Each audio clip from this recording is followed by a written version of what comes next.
Assalamualaikum warahmatullahi wabarakatuh. Kali ini saya akan mempresentasikan proposal penelitian tentang faktor-faktor pemicu terjadinya kecelakaan di jalan raya semakin bertambah. Sebelumnya, perkenalkan, nama saya Fadlizata Priyatma dengan BP 211092-2007 dengan dosen pengampu yaitu Bapak S. Rizal. Apa itu jalan raya? Jalan raya merupakan suatu yang menghubungkan wilayah dengan wilayah lainnya, sehingga memudahkan para pengendara dalam mencapai suatu tempat. Akan tetapi, jalan raya juga merupakan tempat di mana 1,2 juta orang kehilangan nyawanya, dan lebih dari 50 juta jiwa mengalami luka-luka yang cukup serius akibat kecelakaan di jalan raya setiap tahunnya. Di semua negara maju maupun negara berkembang, penyebab umum kematian pada semua kelompok umur adalah kecelakaan lalu lintas, kecuali pada kelompok umur lansia. Mungkin pada kelompok umur lansia jarang ada yang berada di sekitar jalan raya. Sebelum kita ketahui lebih jauh apa itu jalan raya, perlu kita ketahui juga apa itu kecelakaan lalu lintas. Kecelakaan lalu lintas adalah suatu peristiwa di jalan yang tidak diduga dan tidak disengaja, melibatkan kendaraan dengan atau tanpa pengguna jalan lain yang mengakibatkan korban manusia atau kerugian harta benda. Ini menurut Undang-Undang Nomor 22 Tahun 2009 tentang Lalu Lintas dan Angkutan Jalan.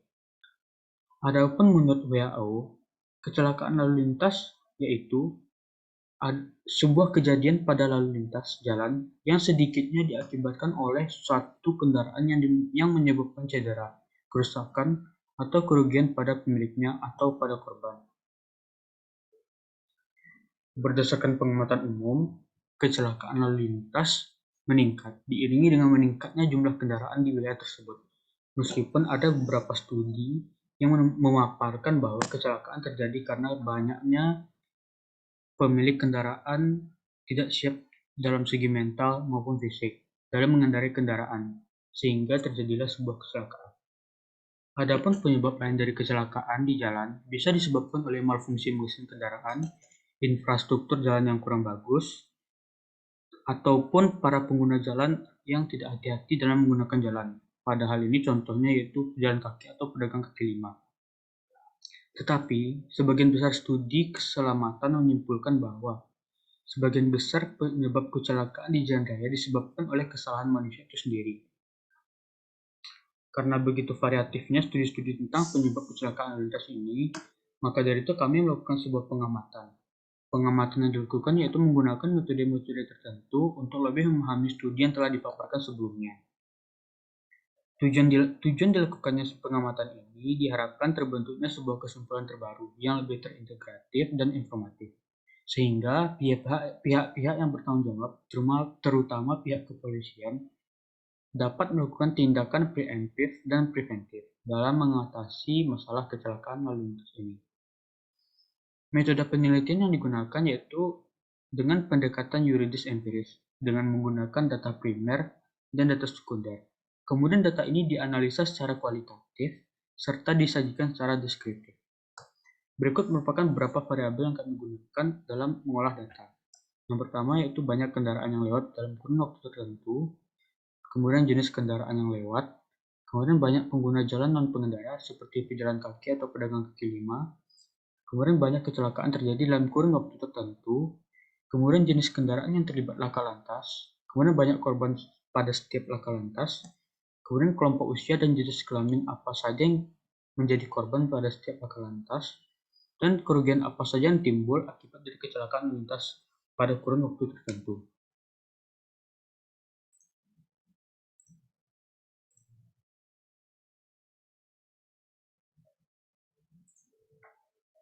Ini adalah tampilan grafik data kecelakaan lalu lintas yang terjadi di Provinsi Sumatera Barat. Berdasarkan tabel, dapat kita simpulkan bahwa data kecelakaan lalu lintas di Sumatera Barat dalam rentang waktu 3 tahun ke belakang ini cukup cenderung turun, dengan presentasi penurunan sekitar 11%, di mana pada tahun 2019 total kecelakaan yaitu 3.336 kecelakaan, dengan daerah yang memiliki jumlah kecelakaan tertinggi adalah Kota Padang, dengan total kecelakaan yaitu 742 kecelakaan. Kemudian, pada tahun 2020, total kecelakaan yaitu 2.554 kecelakaan, dengan daerah yang memiliki jumlah kecelakaan tertinggi adalah masih Kota Padang dengan 598 kecelakaan. Tetapi, jumlah kecelakaan di Kota Padang mengalami penurunan sebesar 19%. Kemudian, pada tahun 2021, total kecelakaan yaitu 2.973 kecelakaan. Tren ini naik lagi dari tahun sebelumnya, sebesar 16%. Meski dalam 3 tahun ini tetap mengalami penurunan sebesar 11%.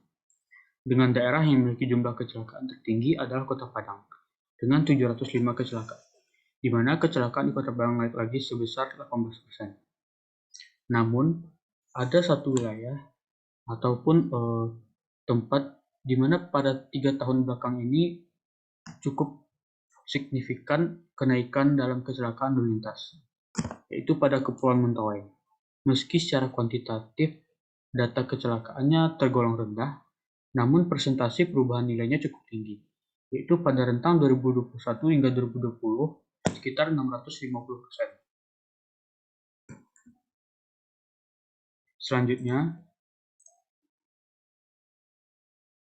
Selanjutnya, faktor pengaruh terjadi kecelakaan.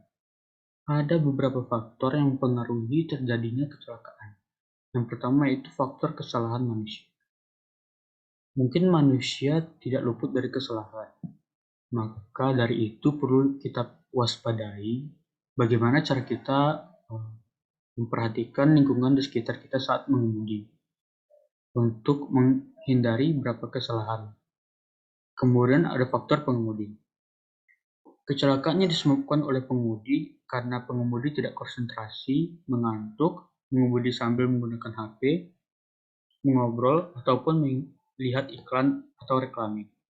Hal ini sangat kurang diperhatikan oleh para pengendara, terutama paling banyak dilakukan oleh para remaja, sehingga berkendara menyebabkan korban. Namun, bila sangat mendesak dan harus segera menjawab panggilan telepon, usahakan untuk berhenti sejenak dan jangan mendengarkan musik sambil menggunakan handsfree, karena Anda jadi tidak bisa mendengar keadaan sekeliling Anda. Kemudian, kedudukan pengemudi sebagai pemakai jalan adalah salah satu bagian utama dalam terjadinya kecelakaan. Pengemudi mempunyai peran sebagai bagian dari mesin dengan mengendarai, mengemudikan, mempercepat, memperlambat, mengerem, dan menghentikan kendaraan. Dalam kondisi normal, setiap pengemudi mempunyai waktu reaksi, konsentrasi, tingkat intelijensi, dan karakter berbeda-beda. Perbedaan tersebut dipengaruhi oleh fisik, umur, jenis kelamin, emosi, penglihatan, dan lain-lain.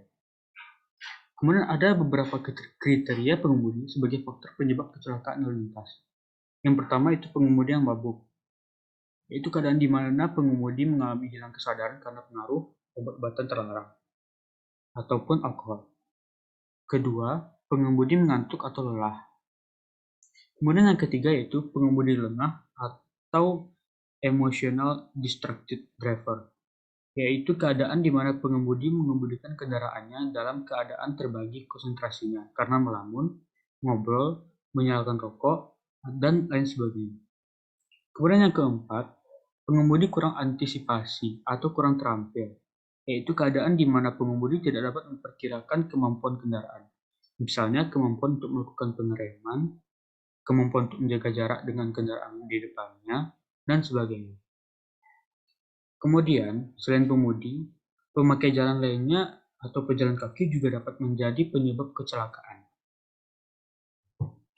Hal ini ditimpalkan pada pejalan kaki dalam berbagai kemungkinan, seperti menyeberang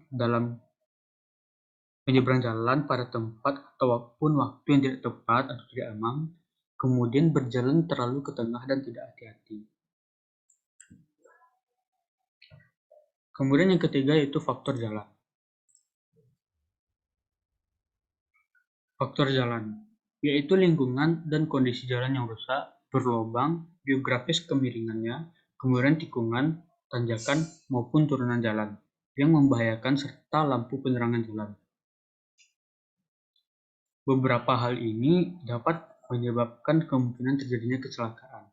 Maka dari itu, perlunya ada perbaikan jalan ataupun pemeliharaan jalan, agar para pengendara yang lewat di jalan tersebut dapat berkendara secara aman. Kemudian faktor kendaraan.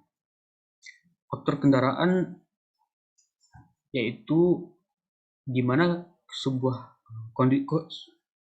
merupakan kondisi di mana sebuah kendaraan mengalami gagal mesin. Beberapa contohnya itu transmisi kendaraan bermotor gagal, kemudian ban dari kendaraan bermotor yang kurang sesuai dengan standar ketentuan, dan hal lainnya.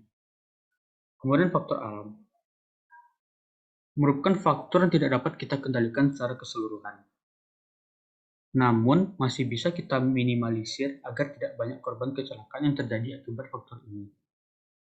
Misalkan, pada saat terjadinya banjir, tanah longsor, angin topan, dan lain-lain. Para pengemudi kendaraan harus tanggap, waspada, dan hati-hati dalam mengantisipasinya. Supaya dalam perbaikan